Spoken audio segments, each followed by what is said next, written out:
রশি গলায় ঝুলিয়ে নেওয়া এটাও মুসলমানের উপরে ফরজ প্রয়োজন সাপেক্ষে, ঠিক কিনা ভাইয়েরা আমার? সব সময় না। কিন্তু আজকে মুসলমান আমরা নামাজ, রোজা, হজ, যাকাত এই চারটা জিনিসকে মনে করি ইসলাম, এর বাইরে আর ইসলাম নাই। এর বাইরে আর ইসলাম অন্য কিছু আছে যে এই যদি এটা মনে করতাম মাপে কি ওজনে কেউ কোনোদিন কম দিতে পারতাম? নফসের সাথে একটা জিহাদ। মন যাচ্ছে আজকে আমি একটু আনন্দ পানি ঢালি গলা দিয়া, কিন্তু মুসলমান এই আনন্দ পানি ঢালবে না, নফসের সাথে জিহাদ করবে। এটাও বড় জিহাদ। আল্লাহ আল্লাহ রাসূলকে গালমন্দ করেছে, আপনি যেই দল করেন না কেন আপনার উচিত সেখানেই প্রতিবাদ করা। এটা জিহাদ। এটা কি সব সময় তরবারি নিয়ে লড়াই করতে হবে? এটা জরুরি না।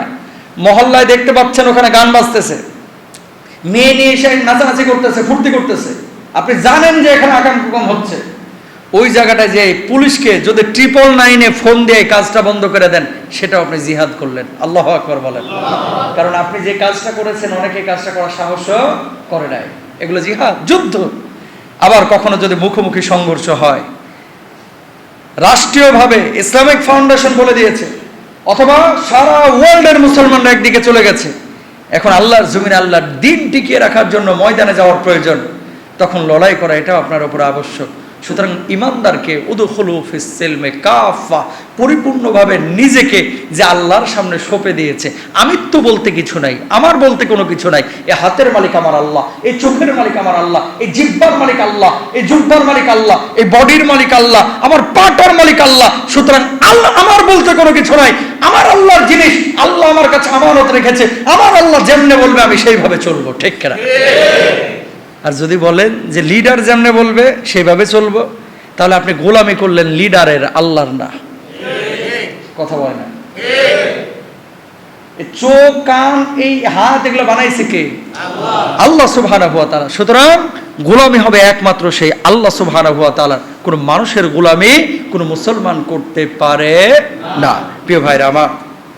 সুতরাং আল্লাহ সুবহানাহু ওয়া তাআলার রাসূল সাল্লাল্লাহু আলাইহি ওয়াসাল্লাম বলেছেন, আব্দুল্লাহ ইবনে মাসউদের জিজ্ঞাসা করার কারণে যে পৃথিবীর বুকে শ্রেষ্ঠ 3টা আমল রয়েছে, এর চাইতে শ্রেষ্ঠ আমল আর নাই। 1 নম্বর নামাজ পড়া, 2 নম্বর বাপ মার খেদমত করা, 3 নম্বর আল্লাহর রাস্তায় লড়াই করা, আল্লাহর রাস্তায় জিহাদ করা যখন প্রয়োজন হবে। হাদিসটি আছে সহিহ মুসলিমে, হাদিস নাম্বার হচ্ছে 85, যে হাদিসটা আপনাদের সামনে পেশ করলাম। আমরা অনেক সময় কিন্তু মানুষের হাত ধরে অথবা মানুষের সাথে কোলাকুলি করে মানুষের চেহারার দিকে তাকিয়ে বলি, আই লাভ ইউ, আমি তোমাকে অনেক ভালোবাসি, আমি তোমাকে অনেক ভালোবাসি। প্রেমিক প্রেমিকা যেমন বলে, হুজুর হুজুরকে বলে, মুরব্বী মুরব্বীকে বলে, বাবা সন্তানকে বলে, সন্তান বাবাকে বলে, বলে না আমি তোমাকে অনেক ভালোবাসি, বলে কি বলে না? মানুষের মধ্যে ভালোবাসা, মমত্ববোধ না থাকলে মানুষ কিন্তু টিকতে পারবে না। ভালোবাসা কিন্তু আবশ্যক, কিন্তু সেই ভালোবাসাটা হইতে হবে বৈধ জায়গায়, বৈধ ব্যক্তিকে, বৈধ স্থানে, বৈধ সময়ে। বোঝেন নাই কথা? রাত্রেবেলায় মেয়ের কণ্ঠ পাইলেন আর মেয়ের ফোন দিয়ে বললেন যে আমার তো কোনো ফ্রেন্ড নেই, তোমার সাথে আমি একটু কথা বলতে পারি? আছে না কিছু ন্যাকামো করে এরকম? হ্যাঁ, এই একটু কথা বলার পরে হ্যাঁ আমরা বোনের মতো, তারপরে একটু পরে আমরা একটু ফ্রেন্ড হতে পারি না, তারপরে একটু আমরা একটু কাছে আসতে পারি না, আমরা একটু দেখা সাক্ষাৎ করতে পারি, তোর মাথায় ঝটার বাড়ি বদমাইশ।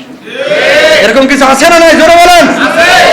কাছে আসা, দূরে যাওয়া, এগুলো না। আল্লাহ রাসূল সাল্লাল্লাহু আলাইহি ওয়াসাল্লামের ভালোবাসা ওয়ারাজুলানে তাহাব্বা ফিল্লাহি ইজতামা আলাইহি ওয়া তাফাররাকা আলাইহি, যেই দুইজনের মধ্যে ভালোবাসা হবে আল্লাহর জন্য, যেই দুইজনের মধ্যে শত্রুতা হবে আল্লাহর জন্য, আল্লাহর নবী বলছে কাল কিয়ামতের ময়দানে সূর্য যখন মাথার উপরে চলে আসবে, আল্লাহ তাআলা এই দুই ভালোবাসাকারীকে এবং শত্রুতা পোষণকারীকে আল্লাহ রাব্বুল আলামিন আরশের নিচে ছায়ার ব্যবস্থা করে দেবেন। সুবহানাল্লাহ।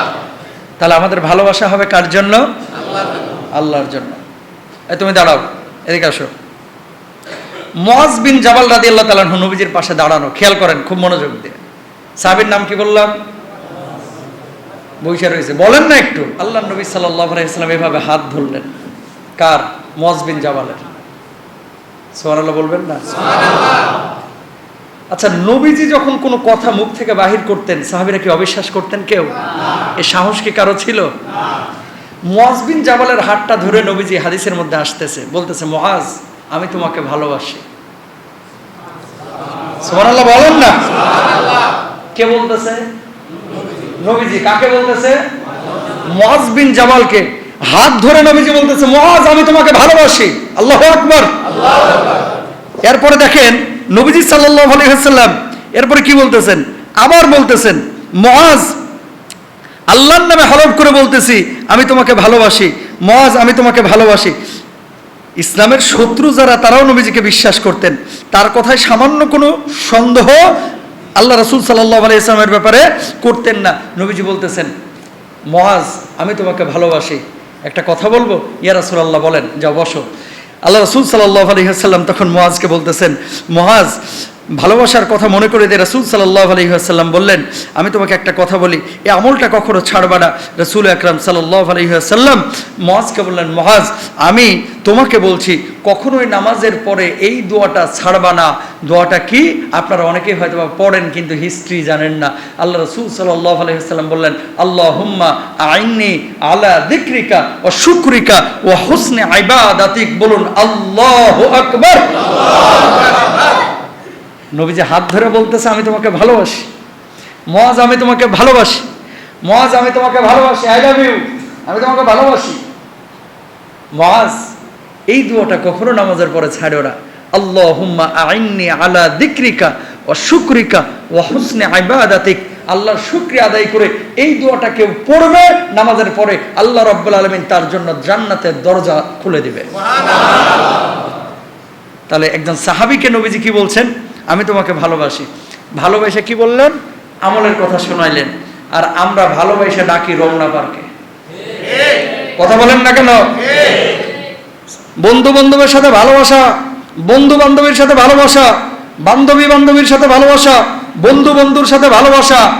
দোস্ত এই সালমান বিকালে কই আসুস? কই দোস্ত আজকে তো ফিরি আছি। কাই বেটা একটু আড্ডাবাজি করি। কই আমু? কই বেরিবাদের দিকে আয়। যাইয়া চিপা চাপাই ঢুকে ফুকাফুকি শুরু। কথা বলেন ঠিক কিনা? এরা ডাইকে নিয়ে এসে ফুকাফুকি করে, আর আমার নবী ভালোবাসার কথা বলে আমল শিখাই। সুবহানাল্লাহ। তাহলে জান্নাতি মানুষের আখলাক হচ্ছে ভালোবাসা করবে কার জন্য? আল্লাহর জন্য। আর এই দোয়াটা আপনারা প্রত্যেকেই করার চেষ্টা করবেন। আবার বলেন, আল্লাহুম্মা আইন্নি আলা যিকরিকা ওয়া শুকরিকা ওয়া হুসনি ইবাদাতিক। হে আল্লাহ, আপনার জিকির, আপনার কৃতজ্ঞতা ও শুকর আদায় করা এবং সুন্দর করে আপনার ইবাদত করতে আপনি আমাকে সাহায্য করুন। মুসনাদে আহমদের 22,119 নম্বর হাদিস। সুতরাং আল্লাহুম্মা ইন্নী আলা যিকরিকা ওয়া শুকরিকা ওয়া হুসনি ইবাদাতিক। নবীজি বলছেন, মুআজ আমি তোমাকে ভালোবাসি, কোন নামাজের পরে এই দোয়া ছাড়বা না, আমরাও ছাড়বো না ইনশাআল্লাহ। আল্লাহ তৌফিক দান করুক। বলুন আমিন।